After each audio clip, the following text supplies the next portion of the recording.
Hey guys, welcome to another Winemaker Wednesday. Today we're in the winery finally. We've been on the vineyard a lot lately. It's been that time of year, but today we're in the winery and let's show you what we're doing. Let's get to it.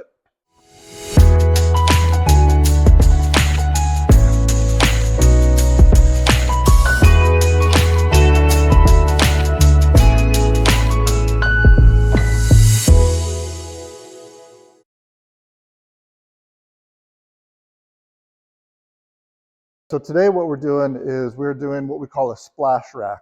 This is some 2024 Pinot Noir. And what we're going to do is we're racking it out of here into the tank, and we'll show you what the splash is all about in a minute. But what happens is we take this stainless steel device, which is hooked up to our pump. I'll show you that in a second. And we got a little sight glass on here. And the goal is to empty this tank completely while leaving the heavy solids, or we call it lees, L-E-E-S, leaving the lees on the bottom of the tank. So this has been in here about 3 or 4 weeks after fermentation, and all of the solids, the lees, have settled to the bottom, and we're going to rack off the clean wine off the top. Or another word for that is decanting, like you see decanting done in a fine restaurant. We're going to decant the clean wine off of this. So we use this stainless steel wand to get down inside there, hold the bottom of the wand just above the solids, and then with a flashlight here and the sight glass,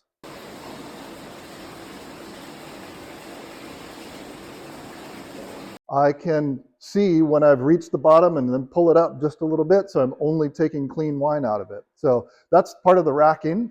All right, so here's a quick look at this pump. This is one of the wine industry standards. This is a workhorse of a pump. It's the Waukesha 130, and it's an amazing pump. While it's a big pump and can pump up to 130 gallons a minute, but with this variable control speed here, I can actually move 5 gallons a minute. Really, really small volumes, very gently. So it's a great pump, super versatile. Use this throughout the winery all day long. Okay, so from the pump, you can see we've got our line snaking away through the cellar here. And here's where we get to the splash rack part of it.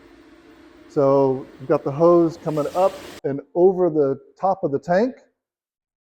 And this hose, we'll show you a picture, but this pipe on the other side stops at about this level. So the wine is literally falling or splashing down onto itself inside the tank.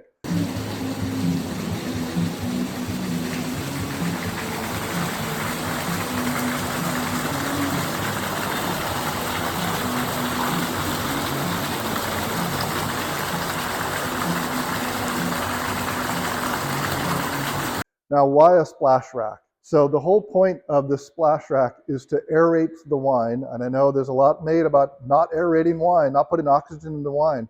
But actually, after fermentation, the wine is so filled with CO2 that we need to aerate it that first time to drive out some of that air, drive out some of that carbon dioxide, and help the wine start on its aging process. So oxygen helps wine age and become softer and richer and more interesting to our palates.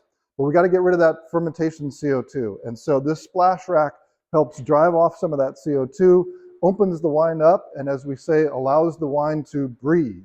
All right, so the fun part of what we get to do here in winemaking is always taste everything that we're doing. So we've got our glass here. Let's have a little taste. We actually got this first tank in here today, racked, and let's see what we got.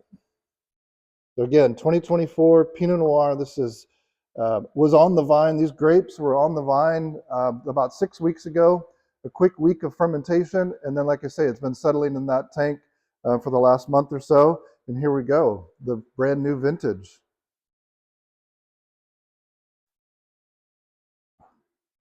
Yeah, young wine, no barrels yet. Tastes fantastic though. There's already some depth and richness to this wine. It's got fantastic color. It tastes like fresh crushed raspberries and blueberries, and amazing strawberries in there as well. We've talked a bit about in some other videos the bright fresh fruit, and that's what we're really trying to do here at the Lost Year Wine Company, is get this fresh fruit that has a sweet fruit character to it, but it's not sweet. The wines are dry, but it has the sweetness of fruit to it, just as if you picked a fresh plum off the tree or a strawberry off the plant on the ground and bit into it. That's what we get out of the glass here. Some really, really nice Pinot Noir. All right, guys, thanks for joining today. Just wanted to give you a quick view of what the splash rack is and what's going on in the cellar. And to finish that wine off, the next thing that's going to happen, it'll be to get down into these French oak barrels behind me, where it will sit for about 10 months before bottling. Once it goes into bottle, then we'll be able to have a glass together and then cheers and enjoy the 2024 vintage. If you want to see more videos like this, be sure to hit like and subscribe, and we'll see you in the next one. Cheers.